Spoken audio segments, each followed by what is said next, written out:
Oh, goodness.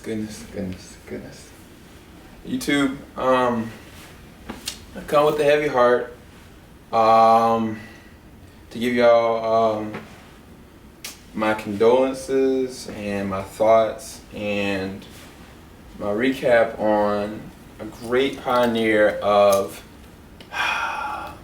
video game and animation, cinematography, and just pure creation of the word when it comes to evolution, when it comes to animation, when it comes to anime. If any of y'all know the shows such as Ruby from Rooster Teeth, if any of y'all know Red vs. Blue, the 10th and 11th season, if any of y'all seen Dead Fantasy, if any of y'all seen a show like Haloid, this man, the creator, Monty Oum, was the one that was the pioneer of all that.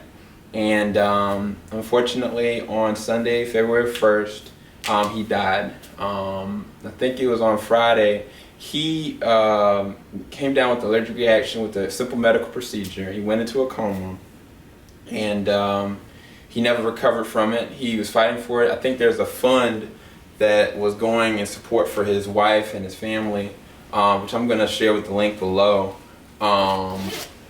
But it seems as though on Sunday night that he passed away. The sad thing about it is that he's only 33 years old, and this man, y'all, he was a visionary. If any of y'all go back and look at the animated special Haloid, which is one of the first things I'd ever seen, he took and consolidated visuals from Halo 2, and he crafted it as though he was actually using Samus Metroid and Master Chief, and they were going at it in Oz. I had never seen anything like it. It was low res, matter of fact. I think it was like 1420p. I don't think it was 720p. I think they remastered it later on, and then after that he culminated, came out with the epic series Dead Fantasy. Like, I'll put it to you this way, it was so serious that I want to say E3 and not just E3 but other shows, they were like waiting just for episode after episode after episode. And I mean, Dead Fantasy, it takes the Dead or Alive characters and then mix them with the Final Fantasy characters, and it's just amazing. I'm gonna leave links to all the stuff below. And I'm gonna try to move it from Rooster Teeth. Rooster Teeth is his pioneer website he works hand in hand with. But before he even finished with the Dead Fantasy, I think they were gonna continue more on. I think they left off at maybe episode 9, episode 10, and then they were going to continue on to 13, but I don't think they finished that. He got maneuvered over to working with the Afro Samurai. Now, the Afro Samurai game, when it actually came out, if y'all don't know, that the Metal Gear Solid one with Ryu, I can't remember the name of, the one that recently came out about a few years ago, where it was the first time they had ever had something that you could slice, and the evolution of the slice, it would move and break it into particles. He created that engine with the Afro Samurai game. If you go back and look at the Afro Samurai game and look at how they evolved that, like Afro could move and cut in slow motion how it wants to, he created that animation. So he engineered and pioneered something that nobody ever done before. I was looking at this guy and I was like in awe of everything that he was doing. And I mean, he's really down to earth person. He seemed like he really loved like the games like DDR. I used to play DDR back when I was in college. And I always see him on his Facebook or his Twitter, like just ranting on. I think he also loved the cosplay. He'd always be in different kind of like different vibrant colors and different wigs and stuff like that. Really down to earth, really cool cat, you know.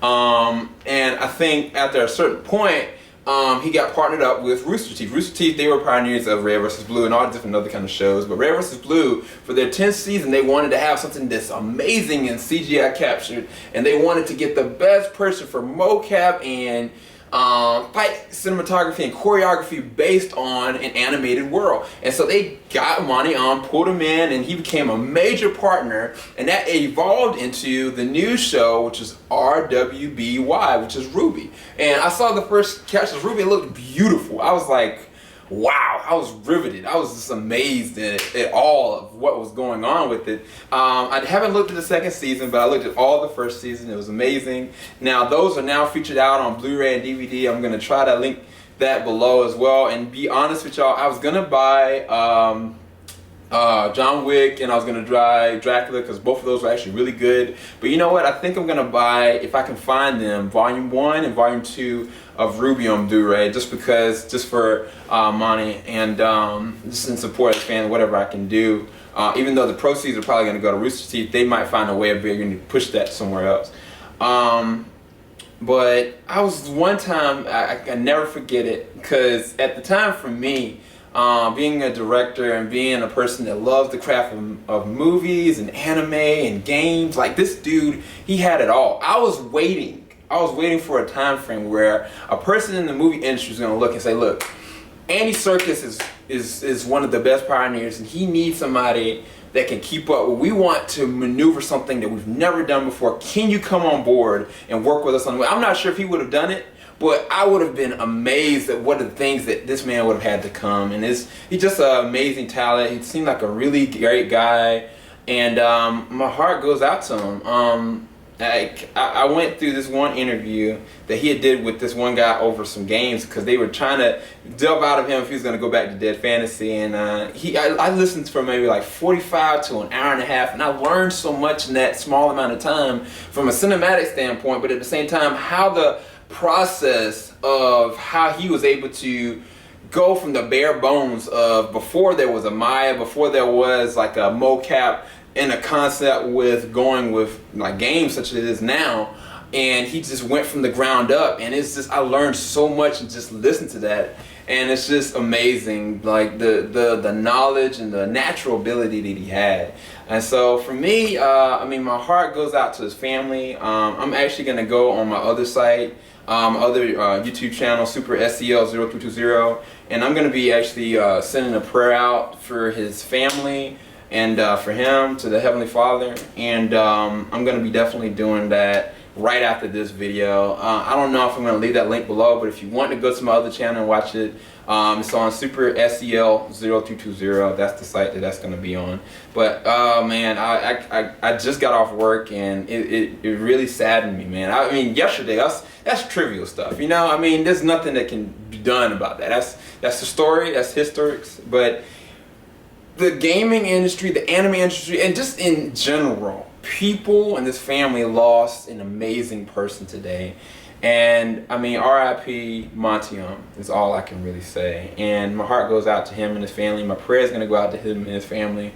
And I really want to go ahead and get into this prayer for him and his family right now in this moment.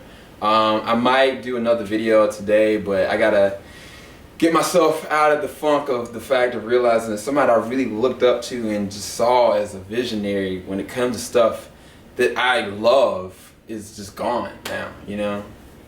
But yeah, this is SEL0220 talking about and recapping on the life and the death of the amazing animator Monty Oum. God rest his soul, man. Bye.